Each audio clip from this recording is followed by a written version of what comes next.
Hello, I'm Martin Sutton, and I'm here in front of my kitchen sink in Malek Bulgaria, and I want to talk to you today about a couple verses in Revelation chapter 3 that's contained in the letter to the church at Sardis that Christ sent through the Apostle John to that church. Now, he said that the people at Sardis' church had a reputation of being alive, but they were really dead. And it goes on to say, because their deeds were not found perfect before God, or their works were not found perfect before God. And you think, well, that sounds a little bit harsh. You know, does God expect us to be perfect? And actually, this word perfect, it might be better translated as complete. That God wants us to complete our work in Him. Anything where we lack, if we have attempted, if we strive to do our very best, God steps in and makes up the difference, but He wants our works to be complete. He wants us to do something with all of our heart and with all of our soul as acts of worship to Him. And so that's why I chose standing here in front of my kitchen sink to talk about this today. Back when I lived in Jerusalem, when I first moved there in January of 1998, I lived with my friends Roy and Mary Kendall and their daughter Mary Ann.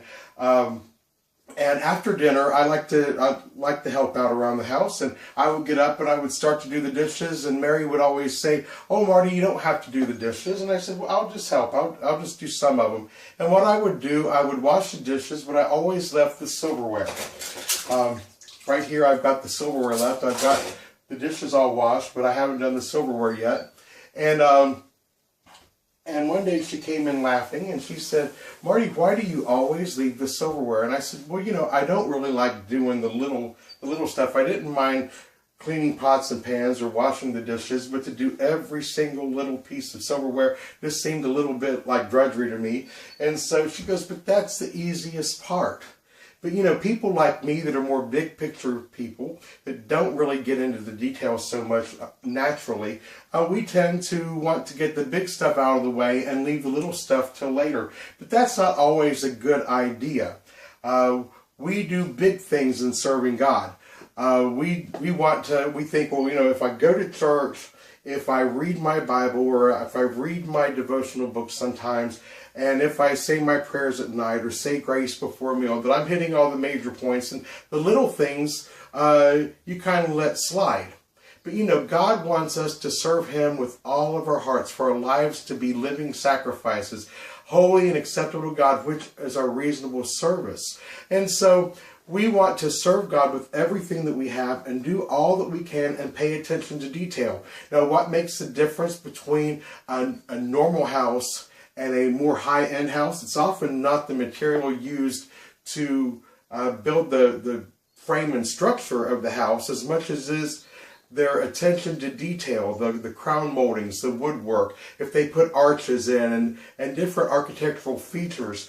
It's those details that make it more valuable, and it's the same thing with us. It's paying attention to the details, paying attention to the little things, like washing the silverware. I heard many years ago that the dirtiest, germiest place in your house was the kitchen sink, and that just kind of freaked me out. So whenever anything, if I was washing a vegetable or something and it fell in the sink, I'd just throw it away. I wouldn't even touch it anymore, because they had said it'd be better to pick up something out of the toilet and eat it, typically, than it would to fall in your kitchen sink and eat it, because there's more germs in your kitchen sink, because there's more stuff goes down there. There's more different kinds of food. There's more kinds of things. You wash lots of things in your kitchen sink, and I was like, oh, I could never eat anything once it fell into the kitchen sink. Even if I washed it, I wouldn't trust it.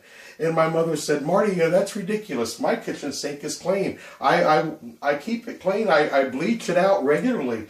And I don't believe that. That just makes me mad. And but it's true. But you know, if you went through life like I was doing at the Kendall's house, and I would wash the big things, but I'd leave the silverware in the bottom of the sink. And if I did that here, now Mary would come right along behind me and she'd finish up that silverware. But if I left stuff in the sink, you know, the sink would start to develop a lot of germs and be kind of dangerous. All kinds of stuff would be settling in the sink, all the food particles.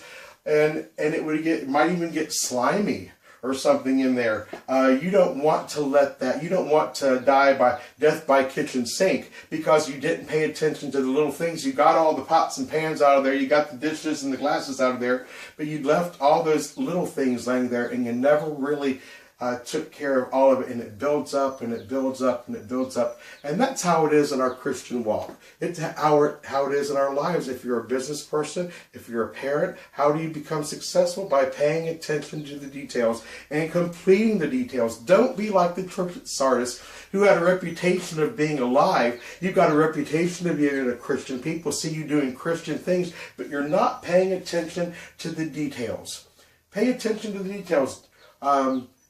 Wash your silverware, bleach your sink, finish the work, and really do the right job, do a full job, and let your works be perfect or complete through God.